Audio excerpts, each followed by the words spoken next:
we had a wonderful Shivaratri Kirtan on Friday evening, and with the mantras and all the chanting to Shiva, and we have to think, who is Shiva?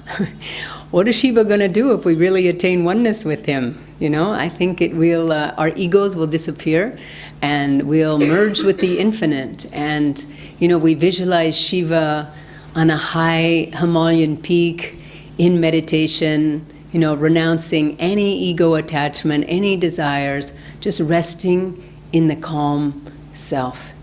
And that's what we're all aspiring to do. I was also reading Yogananda's commentaries on Patanjali as explained by Swami Kriyananda. It's called Demystifying Patanjali. This book is in the boutique. It's an excellent book, deep.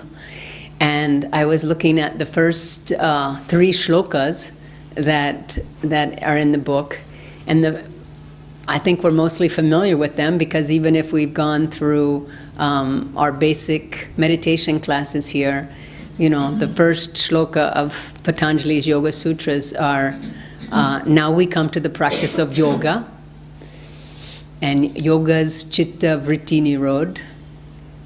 And then basically, if we have been able to neutralize that chitta that resides in the vrittis of the heart, then the sage can rest tranquilly in his inner self. And that's really what we're all wanting, is that resting tranquilly in the inner self. And we go about it in so many different ways. Certainly coming here this morning is one of the good ways to just remind ourselves of the goal. Because often when we meditate day after day and we sit down and we're perhaps thinking about work or our families or our other duties, we sometimes wonder, we may not have a very deep meditation that day, and we may forget the goal. Why am I doing this every day? It has become a good habit, but still, have we lost that zeal for the reason, the goal of meditation? So when we focus on Shiva, when we focus on these Yoga Sutras of Patanjali, it helps remind us what it is that we're doing. Because our normal day-to-day world, in some ways it may seem very successful, like, well, I've got a good job, I'm making a lot of money, the house is comfortable, the kids are at school, everything's comfortable. And so success sometimes can look like maybe we've achieved something there, and in an outward way we have achieved. But spiritually, that is not perfection of our soul. That is not perfection. That's not the kind of perfection that we're seeking. Because the perfection we're seeking can only be in spirit. We are spiritual beings. We are God's child. We are one with God. And we will never be satisfied with just worldly success and just worldly activities and experiences. That we think that we'll become more aware and our awareness will expand and grow if we just have more experiences, or we go to more seminars or more classes or more things that continually bring our consciousness outward. And so the soul tends to get identified with limitation. It's like mistaken identity. The soul, in its heart of hearts, knows who it is, one with God, all the power of the universe, but it starts to forget, and it begins to think, I'm just identified with this body, with the limitations. And when we identify with those limitations, there's no way in the long run we can be fulfilled or satisfied for long. And so then maybe we take up meditation, we come to Ananda, we go to another group, we start seeking. And so that is maybe where we start to do the work, because we know we are that diamond in the rough. We know we are that diamond underneath all that coal, and all that coal just needs to be removed, and the diamond of the soul will be able to shine forth. And so then we start to do the work. And that's a lot of the reasons why we come, is to do the work. And meditation is, of course, a very good first step in doing that work. How can I rest tranquilly in the inner self? How can I do that? Teach me. Show me how to meditate. And so we have meditation classes, and many more people are joining us and helping to teach Hong Sa, which is just get to that place of stillness within the center of each breath. How can I find that stillness and just sit at peace and at rest? And so, of course, we in Raja Yoga also, we go deeply into yoga's Chitta Vritti Nirod. And, you know, those vrittis, they will bother us. They will get in the way. And so to neutralize those vrittis, we have to also be able to see the experiences that rest within those chakras that are going to come out and teach us to learn. Because without those lessons, we won't be able to become one with Shiva, to become one with God. So how do those lessons appear? If we have an unfinished lesson residing within our chakras, in one of those vrittis and one of those chakras, it will come forward for us to be learned. It's actually a really great system of spiritual growth, because no matter what, it will need to be learned. We cannot merge with God unless we learn that lesson. And so actually the vrittis, when karma comes up, we tend to want to push it away, or we tend to say, this has become too difficult, no more karma for now. And yet, how else are we going to grow close to God? If we have unfinished business, we have to finish it. Otherwise, we still can't merge with God. And if we have lessons still to learn, why put off the inevitable? You know, as Master said, let's be racehorses. I want racehorses in now. I want to attract racehorses. I want to bring souls to God. So let's be those racehorses. And let's not be afraid of the karma. I know that once people get Kriya Yoga, one of a few different things happens. One, they think they're going to get enlightenment right away and become disillusioned when it hasn't come in just a year or two after they get Kriya. And sometimes we see people so enthusiastic about the spiritual path at the beginning because they can see how much it makes sense. And they say, oh, once I get Kriya Yoga, Yogananda said that Kriya is the airplane route to God. So I'm going to get on that airplane. And, you know, I hope to be in oneness very, very soon. And after maybe 1 or 2 years goes by, they're thinking, I'm still feeling separate, and this isn't really working for me. And so people may stop coming to satsang, or they may stop meditating altogether, and, you know, this doesn't really work. And so then they'll go seeking something else. How many people do you know like that? And there's quite a few. Or people will get Kriya Yoga, and suddenly they'll say, wow, all this stuff started coming up in my life. You know, first of all, I don't even want to be with my friends anymore. They're not like me, I'm not like them, all my friends are changing. I'm kind of worried about that and insecure about that. So what do I do? Or, you know, I'm not getting along with my boss anymore. I think I'm going to get fired from my job. What am I going to do? So major life changes start to happen when we start, through Kriya Yoga, awakening some of these seeds of karma, and some of them start to come up. But it's only the Guru also saying, this is what you need to learn. Because on the surface of things, losing your job or changing your job may not seem that positive. But when, let's say, if you were fired from your job for something and you think, oh, this is the end of the world. I mean, the soul will look at this and say, what opportunity is this for me? What growth do I have?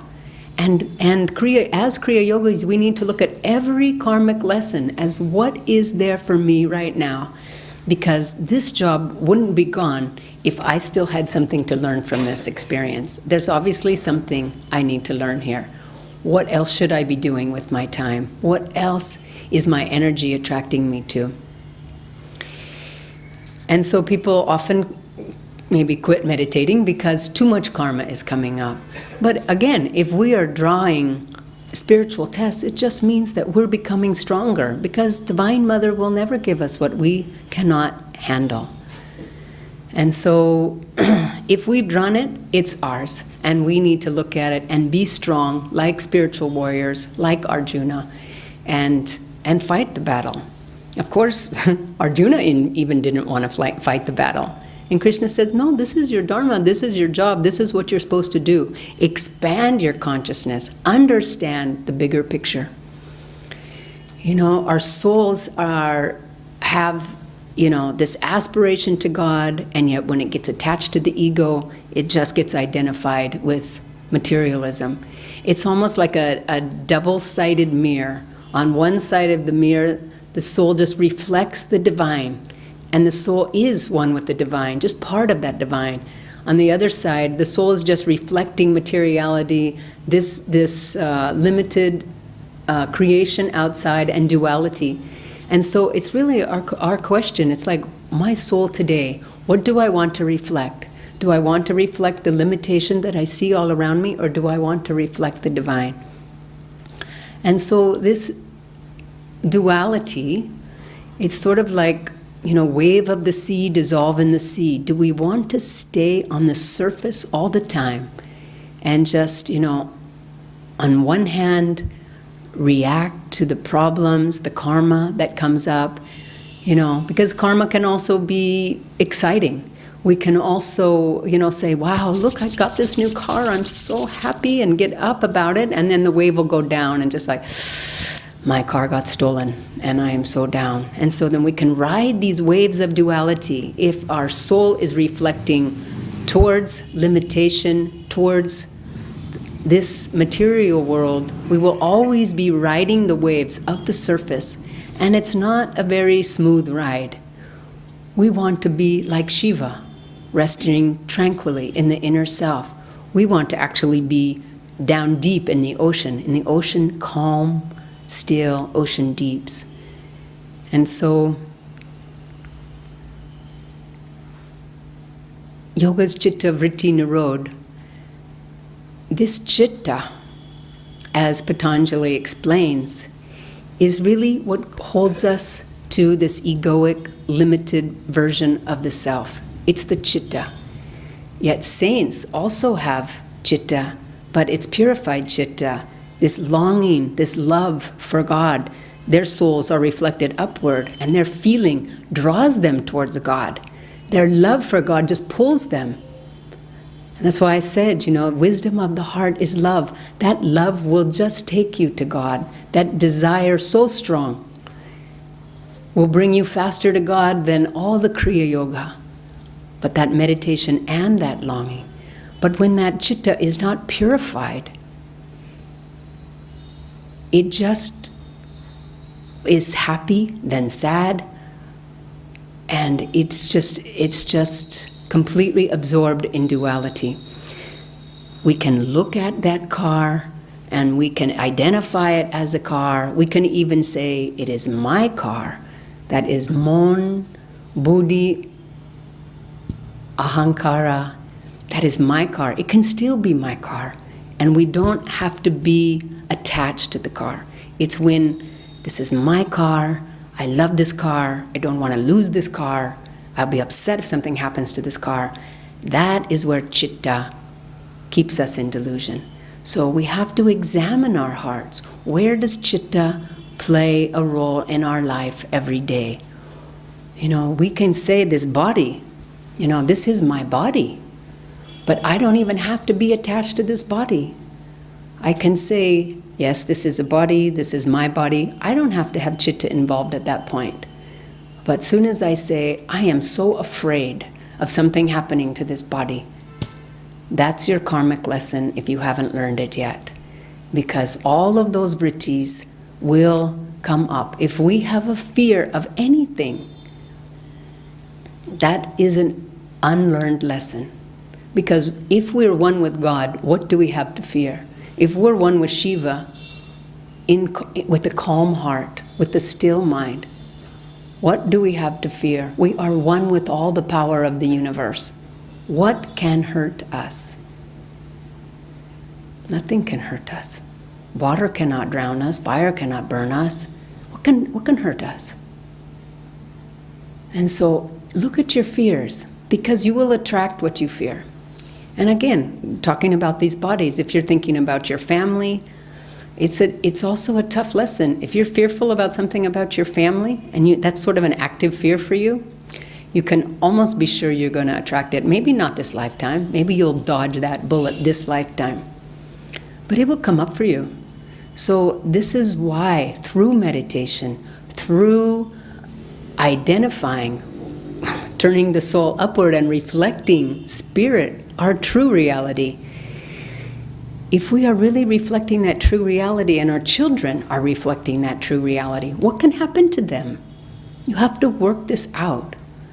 While times are good, this is when we introspect, this is when we meditate, this is when we connect with the wisdom of God and work through some of this karma. Kriya Yoga, we have a way of bringing karmic seeds up and purifying them in the light, offering them to God. All our effort in the end is not ego, it's not willpower, it's self-surrender. So you take that karma, you take those unlearned lessons, and every meditation, offer them to God.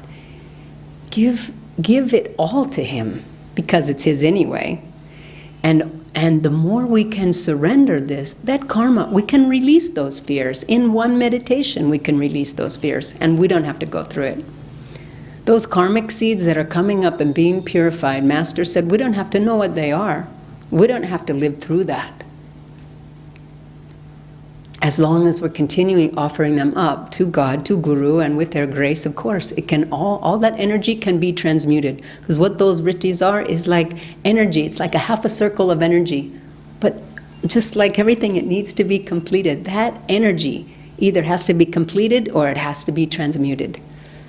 And you think of the chitta of the heart, the vrittis that are there, they're either going to go out in emotion, out in fear, out in anger, out in sense pleasure,